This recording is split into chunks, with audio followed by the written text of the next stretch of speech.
that's too dangerous. Someone said, driving a race car safe. He says, sure, there I know what I'm doing. Well, that's one way of looking at it. Eddie Cheever, we were looking at right now. Eddie Cheever also is a jogger. He and Michele Alboreto live in Monaco together. And Eddie, that Alfa Romeo Benetton driver, they honor for some of the cars, second gear for the Alfa Romeo. Eddie Cheever, pursued by England's Nigel Mansell in the number 5 Williams. He is currently 7th. His teammate, former world champion Keke Rosberg. As we look at the American Cheever, Rosberg, by the way, is running in the number 12 position. 20th lap out of 70 at Montreal. It is Alboreto, De Angelis, Johansson, Tombe, Prost, Cheever, Mansell. Thierry Boutsen is running 8th. Niki Lauda up to the number 9 position. Running 10th, it's Patrese, then Warwick, number 11. And we have just had a change. Lauda moves up another position. Lauda is making his move just as we had predicted. However, De Angelis has certainly dropped back from the Ferrari. He certainly lost a lot of ground in the last 2 laps. Look at the gap there. Alboreto disappearing. There he is, Alboreto. And here comes De Angelis. He's, I think, lost about a second and a half. Somebody having troubles up at the hairpin there, and that there being Keke Rosberg, went wide, spun almost, managed to keep it together and is continuing around the racetrack, but that could have been expensive for Rosberg. Rosberg was running in the number 12 position. He went out earlier, came back in as we look at the leader, De Angelis. A lot of that trouble at the hairpin, I think, could be said about braking. I think a lot of these, about after 8 laps, the brakes start to be affected. And what happens is that the brakes themselves get so hot that the brake fluid starts to boil and it gets air in the system. And the brake pedal for the driver gets longer, like there's air in the system. That's exactly what's happening. And the brake pedal is not consistent. Very uncomfortable when you're driving on the road, but extremely dangerous and very uncomfortable for those race drivers. And you see Alboreto just passing Pierluigi Martini. That is car number 29. There's Alboreto, followed by Martini. He has lapped Martini. The Minardi and U team to Formula One racing. They have only 1 car here in Montreal. Well, that has certainly given Alboreto a more comfortable lead as he comes up behind. That there is Stefan Bellof. He's coming up behind there. Martini being passed. He's already started. Martin Brundle is the blue car, and the Tyrrell team car there that De Angelis is just leading. He's already been lapped. High above in the Goodyear blimp once again. Elio de Angelis in 2nd place now. Jackie, he is now trailing by roughly 2.3 seconds. Johansson 7 seconds back. The blue flag signaling to Martini that Johansson wants to go by. Johansson in the number 28 Ferrari is currently running 3rd, just over 7 seconds behind his teammate. Patrick Tambay, the Renault, is 4th, nearly 10 seconds back. Oh. That was an incredible bit of bumping there. That was really, Martini spun off there. To be quite frank with you, I think he was pretty heavily manhandled there. It looked like it was from Nigel Mansell. Keke Rosberg has gone into the pits. No, it's the Renault. It's Patrick Tambay. He really did move over pretty hard on Martini there. It was a little bit aggressive. He wanted to be sure of getting in there, but he could have involved himself in as much trouble as he did Martini. He got off with it. Martini just spun out. Martini has never been a factor in this race, whereas, of course, Patrick Tambay very much is. Michele? Auto Racing's 85 coverage of the Grand Prix Labatt du Canada will continue in a moment.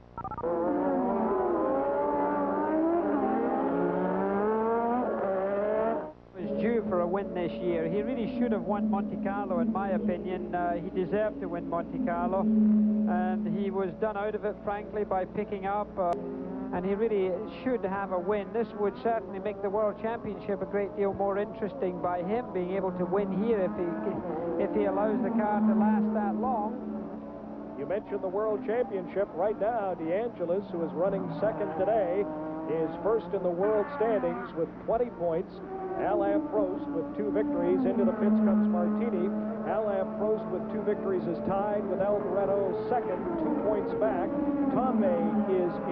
fourth place. Ayrton Senna is fifth. So de Angelis, the world leader, is now running second to Michele Alboreto. They're doing work on the Minardi of Pierluigi Martini. Well, there's a picture of Martini there, very young driver, quite inexperienced. They got a new engine in that car designed by Keke, who used to be with Alfa Romeo, and this engine's performed very well for its first season in racing. Eddie Cheever again. And there you see Nigel Mansell. Keke Rosberg's been back in the pits again. Eddie Cheever driving extremely well nowadays, maturing very, very much as a driver. Eddie Cheever right now is standing in the number 7 position, 33 seconds as we look at Nigel Mansell behind the leader, Michele Alboreto. Jackie, I saw Cheever before the race, more relaxed than he's been in previous years. It almost looked like he was trying to get a suntan here today. Well, it's interesting actually. Both Mansell and Cheever, the two cars in your picture now, have been to McGill University and been going through during the winter season a program with the PhDs and the professors of medicine at McGill University to get a fitness program put together for themselves. And that has helped both of them. They feel very much. They've got their cardiovascular thing down. Incidentally, that's Michele Alboreto passing Marc Surer, the Brabham driver. He's lapping him. Oh! Surer didn't see him. He didn't see him. He could have chopped off the front wing and the front wheel of Alboreto's car there. Now, he looked in his mirror. Did you see him? There he's looking again. He has seen him, but in the meantime, and we see the replay of this, Alboreto thought he was okay, had to go over the curb. That kind of thing can damage a suspension unit and can be extremely competitive. But look how the Lotus is closed right up there. The Lotus is really now competitive, all because of being balked on that one corner by Surer. And look at the Lotus closing up under braking. Now Alboreto, is he worried by that front wing? Alboreto's in trouble, he's going to be passed. It looked like gear selection coming out of the corner there. Alboreto still manages to hold it, but he seemed to be slightly sluggish out of there. And he's been able to pull away. This McGill University thing, incidentally, was very interesting to me because I was always fairly fit when I drove racing cars, and it's absolutely essential that a driver keeps himself in good physical condition.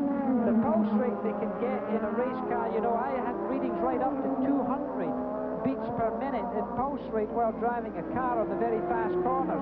The highest one, incidentally, that Nigel Mansell got earlier this week was a low reading, 158. And that was because there's no really fast corners in this racetrack. But a race driver loses about 5 or 6 pounds in a race, you know, maybe 2 to 3 kilos in a race, which is a lot. So it's very important to be able to keep that kind of fitness. And it's interesting that they both came to McGill to do this, as also did Patrick Tambay and Senna. He's not comfortable. You know, he's worried about that situation. He went over that curve, but he's not all that comfortable with that car. He needs another lap to settle back in again. There we have a walk back. That's there Warwick walking back. Derek Warwick, who's been in the pit several times. He's had a problem, a major one for today. But at least he's walking home, Brian. And as they complete lap number 26, Michele Alboreto in front of Elio de Angelis, followed by Stefan Johansson, Patrick Tambay, Alain Prost, Nigel Mansell, Eddie Cheever, Niki Lauda running 8th, and Lauda is nearly 45 seconds behind Alboreto. Jacques Laffite, who's not really in contention here, way back in 13th position, incidentally, has been penalized 4 minutes for jumping the start. So that position that we're giving you, 12th position, is probably not going to be nearly correct in the end results. If you jump the flag, of course, you do get penalized. Nowadays it's a green light instead of a flag, but he certainly did anticipate the start. Ferrari trying to win here in Montreal for the second time in 3 years. They would be their 4th win overall in the Canadian Grand Prix. Brabham and McLaren have each won the Canadian Grand Prix on 4 occasions. Ferrari has won it 3 times. Tyrrell, both by Jackie Stewart, 71 and 72, has won it twice. Williams, Alan Jones also winning twice back-to-back in 79 and 80. Live coverage of the 1985 Labatt Canadian Grand Prix will continue. Michele Alboreto in the number 27 Ferrari is leading Elio de Angelis by just under 1 second. De Angelis started in the pole position. He is slowing down, Jackie Stewart. Yeah, De Angelis has suddenly lost an advantage. I think he's okay. I think he's maybe missed a gear change or suddenly had a little bit of a problem. Alain Prost doesn't seem to be having too much of a problem. He's the dark horse here. Alain Prost is just cruising along very carefully, conserving his fuel, and at the same time being in a position not to be too far behind if he really needs to do anything. I'd keep an eye on him. I reckon that he would probably finish second or third in this race. Johansson there is running third, followed by this man, Patrick Tambay, in the number 15 Renault. De Angelis started in the pole position, led for the first several laps, was then passed by Alboreto. Senna out of the race, his teammate, the young Brazilian, certainly one of the favorites. Tambay driving a strong, steady race, 10.48 seconds right now behind Alboreto. Patrick Tambay is not a small man, quite a big man. We were talking about his fitness earlier on. He weighs about 72.5 kilos. Not any small, skinny young man. But of course, you've got to be strong too to handle those things. And Jackie, he is fourth right now in the world standings with 10 points. Trails the leader, De Angelis, who has 20. And he's behind Prost and Alboreto with 18 each. The current standings in this Canadian Grand Prix: Alboreto, De Angelis, Johansson, Tambay, Prost, Mansell. Niki Lauda is still running 8th after starting in the number 17 position. Across the start-finish line is Alboreto, followed by De Angelis. De Angelis now starting to work his way back in. He's trailed by as much as 5 or 6 seconds, has been within a second, is now, as he went by the last time, we had him at roughly 2.3 seconds out of the lead.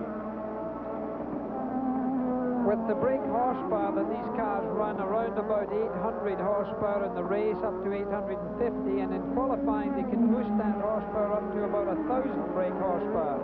There they would change from first to second to third to fourth to fifth very quickly. Alboreto going round there, he changes gear around here 31 times every lap, as also does De Angelis. Jackie, who would change gears? Do you know the most on this track? Well, in fact, Ayrton Senna told me that he changed gear 34 times, which was by far the fastest and most often that anybody changed. The least was Martin Brundle, who told me he only changed 23. Now, of course, he's in the normally aspirated Ford Cosworth engine and doesn't have the turbo boost and so forth that everybody else has. He only did 23. Interestingly, Alain Prost only changes gear 24 times, and then next was Patrick Tambay at 27 times. It's interesting because Tambay and Senna run the same engine, the Renault engine. One changes 34 times, the other changes 27 times. That's considerable difference.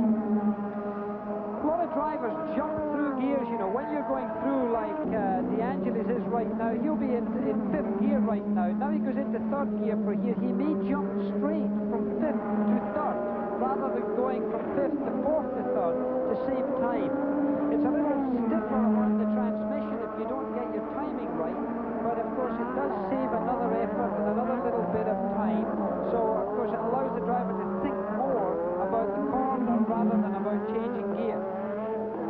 We are approaching the halfway mark of this 70 lap for that Canadian Grand Prix on the Circuit Villeneuve on Ile Notre Dame in Montreal, as De Angelis, the world driving leader, is chasing Alboreto.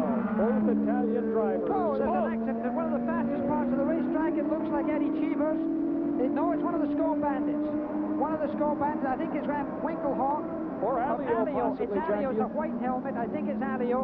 He's getting out of the car, which is good news, because that's at a very fast place indeed. That is a tricky one. Now, they'll have to look out for the debris there. Look at it across the racetrack. Very important. The drivers pay a great deal of attention. Here is the replay. He spins at one of the fastest parts. He hits backwards, then spins in forward to the track. Now these chassis are now made of composite carbon fiber. They're very strong. They allow a driver to survive where in the past, in the space frame cars, surely they would have had leg injuries and a great many more opportunities for considerable injury.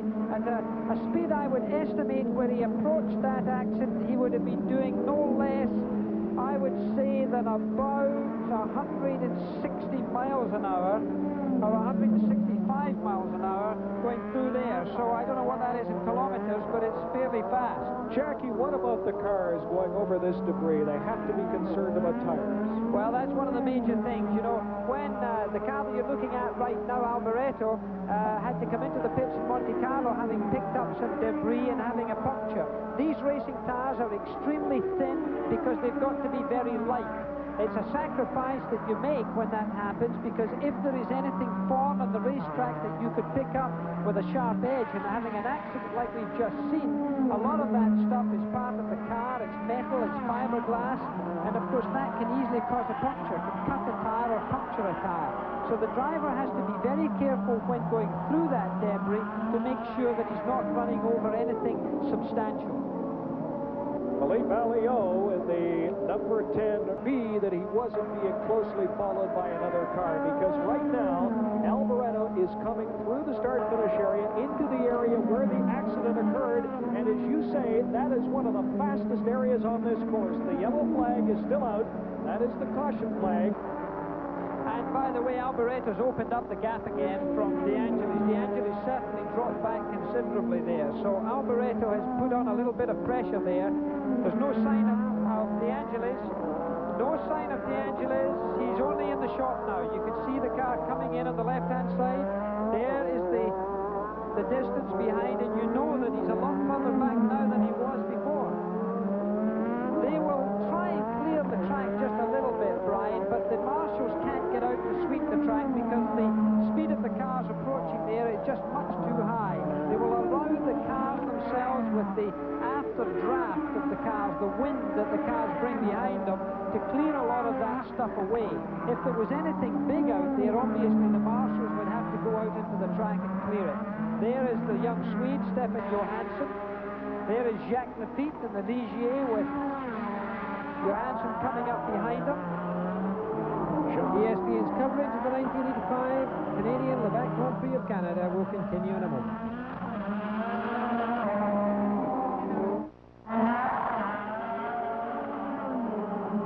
For those of you just joining us today, this Villeneuve circuit very hard on both fuel and brakes. There is Alain Prost, a man that knows about running out of fuel. We are halfway through the race. They have now completed, the leaders have, Alboreto and De Angelis, 35 laps. Alain Prost right now there, car number 2, is running in the number 5 position, 23 seconds out of the lead. That picture furnished courtesy the Goodyear Blimp, the America.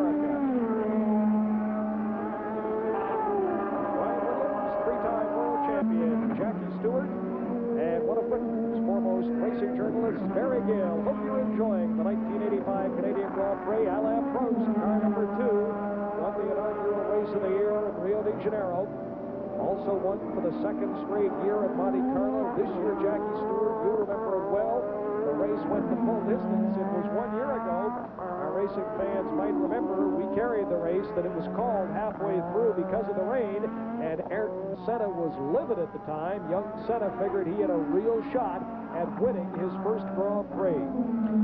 While Alain Prost there going round there with his turbo boost quietly turned down, he will be revving that engine up to around 12,000 revs. The Ferrari there you're looking at right now, number 28, Stefan Johansson coming through. Johansson in 3rd position, a very comfortable position for him. Going through one of the slowest corners of the racetrack.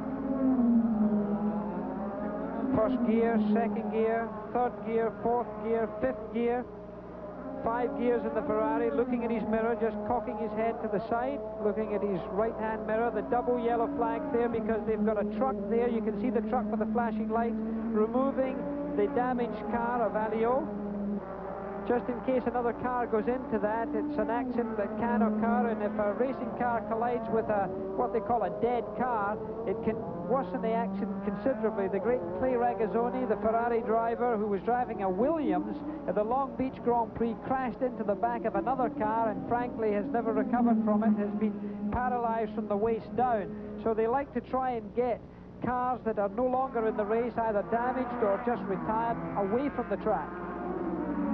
Well, it's been a rough afternoon here in Montreal. Out of the race, the defending champion 2 years ago, the world champion Nelson Piquet. He also won here in 1983. Philippe Alliot, you saw the Ram. He is so lucky to not be seriously injured.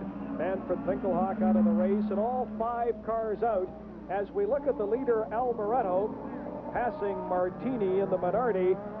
If you're just joining us this afternoon, I'm sure you're wondering about Ayrton Senna, the young Brazilian. Ayrton Senna today, who started second behind his teammate De Angelis, just ahead of Alboreto and Johansson. They tell me right now, our statistician Ken Tyrrell Jr. tells me he is roughly 6 laps out of the lead. Now, Senna was running right up there, but had to come into the pits. He is back in the race. Ayrton Senna will not be a factor here this afternoon. Grand crowd turned out at Montreal, a beautiful city, and this racetrack is almost a stone's throw away from downtown Montreal on the island of the Ile Notre-Dame. The circuit, quite correctly called the Circuit Gilles Villeneuve. Gilles Villeneuve won this Labatt Grand Prix of Canada on his very first running in 1978. It was a fairy tale come true for a Canadian driver to win the race its first time here. Gilles Villeneuve won here in 1978, Jackie. He was second here in 1979 and third here in 1981. And in case you didn't hear it earlier, his father, Sylvain Villeneuve, joined us earlier today up here in the booth. Very much still a Formula One racing fan.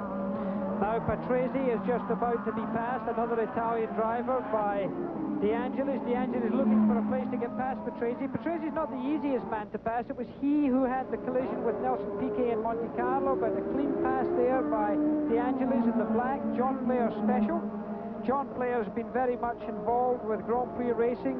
They were the first major company to come in with major advertising on the side of Grand Prix cars way back in 1968 it was, with Jim Clark and Graham Hill. It was the Gold Leaf Team Lotus in those days, and of course they're still in the sport today, and it's John Player's Team Lotus. They've stayed with the same team.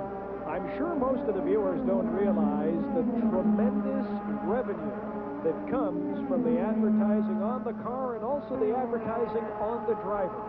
Oh, enormous. The great investment in Grand Prix racing today. It does cost a great deal of money to go Grand Prix racing, so therefore the sponsors, the McLaren-TAG Marlboro link-up, for example, is probably costs around $15 million a year US to keep that team running. It's a very expensive operation. McLaren, for example, came here with 30 people to Montreal, a staff of 30 people, including engineers and mechanics and catering people and all of the people that they have to look after these 2 cars. Now, of course, they bring about, they would have 10 engines, and here we have another. That's Ghinzani's car that stopped hard up against the rail there.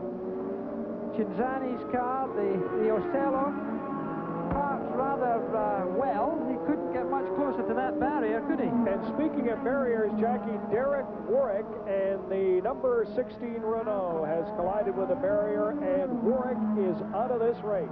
But he's okay, that's the main thing. There's been no injuries today to any of those drivers. And here we have Niki Lauda in the pits. Niki Lauda, not having a good season at all, is in the pits. The 3-time world champion, winner of 24 Grand Prix victories. He's the man most likely to beat my record of 27. He's not going to do it today, I don't think. Niki flew over here in his own Learjet. Speaking with that, you can see the cord running to his helmet. There's a microphone in that helmet there. He's able to communicate with Ron Dennis, who's the team manager of that mighty Marlboro McLaren-TAG tie-up. Niki Lauda, still badly burnt from his horrific accident in 1976. In my opinion, he is the bravest man man that I know in sport. The most courageous effort that I've ever seen has been that return made by Niki Lauda. Nigel Mansell, the Williams car, rushing through his 6-speed gearbox and his Honda engine round this racetrack. The Williams car uses the Honda. A lot of the great-sized companies nowadays involved in motor racing, and Honda are one of them. They spent about $15 million so far in their engine, just in engine development alone. You mentioned big companies involved in motor racing. We have learned here this week that the Beatrice people, the food people in the United States, will sponsor a team. It will be officially announced next week in Detroit. They have talked Alan Jones into coming out of retirement in Australia, a former world champion, to drive for Beatrice. Now, you were talking about the engines. They won't confirm it, but I hear that the Ford Motor Company in Detroit is coming into Formula One racing and will have Ford engines in that Jones-Beatrice car. It's all over for Lauda. Well, oddly enough, there's speculation that Lauda might be driving that Beatrice car next year. That's one of the rumors going around here in Montreal. Whose engine will be used in that car is still very much in speculation, but Ford are coming back into Grand Prix motor racing. They are producing a turbocharged engine, but whose team will be using it has not yet been announced. Niki Lauda has taken his helmet off. The car is being pushed away. I rather think Nicholas will be heading towards his Learjet. I know he's going to fly off to Arizona to where Lear make their aircraft tonight, in fact, so he may get an early start. Well, it's somewhat of a surprise because Niki Lauda, who has finished in the points only once this year in the 4 previous races, he was 4th at San Marino. Niki Lauda was by far and away the best driver. He had the best car in practice this morning. He started in the number 17 position and worked his way up to the number 7 position. And the way that car was running this morning, the buzz in pit row was that Lauda would indeed make a strong showing here. Barry Gill. 1985 Canadian Grand Prix on ESPN will continue after these messages.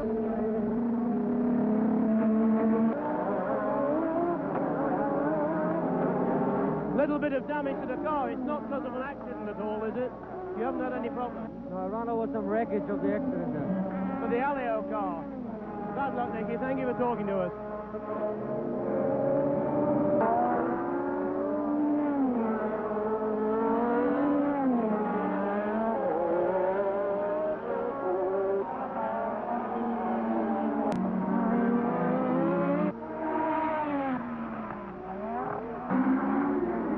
Alain Prost driving what I would have to consider is a conservative race, Brian. He's a driver of no mean ability, and I have to believe he is driving his race at this point. Whether he accelerates closer to the end of the race when he is more confident about his fuel and his brakes is another matter. But he can't give too much space before he starts that charge if he expects to win. That's assuming that the cars ahead of them have got quite enough fuel to last the race.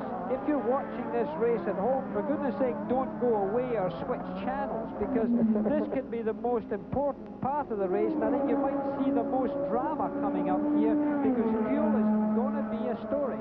And of course, this Montreal circuit, as Eddie Cheever said, neither really fast nor really slow. It is just tough on brakes and fuel.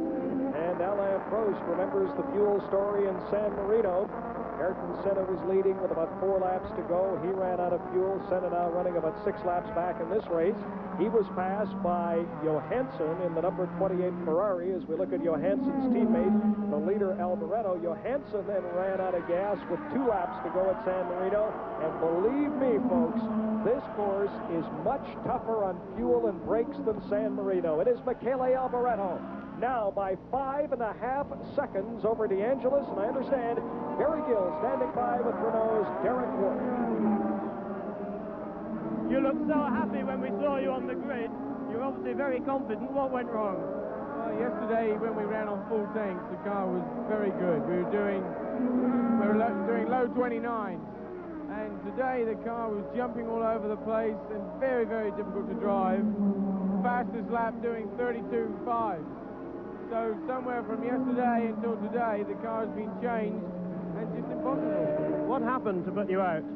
Around the back of the circuit, there's a lot of marbles and rubber off the line, and I went into the corner, just touched the curb, went about 6 inches offline, hit the marbles and went into the barrier. How badly was the car damaged? Just basically burst the 2 tyres, so I couldn't get back. Well, bad luck, Derek. Better luck in Detroit, and thanks for talking to us. Thank you very much. Derek Warwick, not making any excuses. Over to you, Jackie. Well, thank you, Barry. We look at Elio de Angelis coming through there with the Lotus, not sliding the car too much, just threading it through there, but he's far enough behind Alboreto that he's not threatening him at this moment. We look at the Lotus. It is powered by a Renault engine. That's Bellof in the Tyrrell number 4. The Lotus is powered by a Renault engine. The Renault engines have won 2 races so far this year, both for Lotus, Senna and de Angelis. Renault cars, though, have had all kinds of trouble finishing. Warwick, we just heard from, was 7th in Portugal, 5th in Monaco. His teammate Patrick Tambay, who right now is running in the number 4 position, was 5th in Brazil, 3rd in Portugal, and 3rd in San Marino. Jackie Stewart, I know you have a great fondness for Ken Tyrrell and the Tyrrell Racing team, and I understand that Tyrrell, for the French Grand Prix in the near future, will have Renault turbo engines. Yeah, this is a great thing for Ken. He's been struggling very hard for the last 2 years when every other team's had turbo power. Ken's been running with a normally aspirated Ford Cosworth engine, and frankly, it's no longer fast enough to keep up with the great speed and great power of the turbocharged motors. So Ken finally has succumbed and has got Renault to agree to give him an engine. Martin Brundle will run on the French Grand Prix and the British Grand Prix. At this time, they're only going to have 1 car with a Renault engine to begin with, and then Stefan Bellof, Stefan will drive in the German and Austrian Grand Prix. So that'll be turbo power for the complete field, because Ken Tyrrell's 2 cars are the only non-turbocharged cars in this race. And I believe they are the last non-turbo team to win a race, that being, no, let me see, did Williams have a turbo when Rosberg won in Dallas? I'm not sure. No, that was with the Honda engine. All right. The non-turbo Tyrrells won in Detroit 2 years ago. That was Michele Alboreto. And that was the last time that a non-turbo won. We're looking at Patrick Tambay as he passes the wreckage of his teammate on the left-hand side of the racetrack, Derek Warwick. Patrick Tambay coming through there very comfortably. You talked about Niki Lauda being a pilot. On the subject of Tyrrells, Ken Tyrrell Jr. is a pilot for British Airways. Ken and his wife Sandra here with us as usual at the Canadian Grand Prix as they keep track of the laps and keep us up to date on exactly what's happening. On the 46th lap of this 1985 Labatt Canadian Grand Prix, it is Michele Alboreto now by 5.4 seconds over de Angelis. You are looking at Tambay. He is running 4th. Johansson 3rd.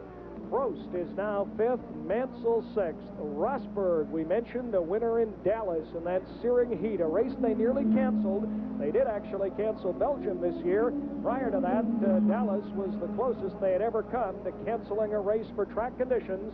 Rosberg is now running 7th. There is Alain Prost. Alain Prost in McLaren, a winner in Monaco for the 2nd year in a row, and he won the opening race of the season in Rio de Janeiro. Jackie, I know you've talked to Alain about pressure. You're a 3-time world champion. Everywhere he goes, people are saying, is this the year you're going to win it? He's led in the past. Of course, he ended up losing last year after having a big lead by half a point to his teammate Niki Lauda. We'll get back to more on that in just a minute. I understand Barry Gill is standing by. Well, there you see Teo Fabi having an early lunch, as we say in football. The Tolman team not having a good time. Peter Geddin, you know what it's like to win. You won at Monza. You're beginning to learn what it's like to lose, aren't you? Oh yes, I know this is motor racing. Tell me what happened to the Tolman team today, because the drama began on the grid. Well, on his race car, we had problems with the turbo. We fitted a new one, plus all the new parts to do with it. On the warm-up lap, that was showing 40, so we put the spare car out. The spare car was good for the lap, but unfortunately it had a fuel leak. So we then had to revert back to the race car, which we knew had a turbo problem. It lasted 1 lap, so we've changed the turbo just to do some testing, and it's all proved we got problems. Jackie, the other side of motor racing from Peter Gethin, and he can still smile. Well, Peter Gethin, thank you, Barry. Peter Gethin won the Italian Grand Prix driving for BRM a good few years ago. I was in the same race and he beat me, so that'll deserve him right today.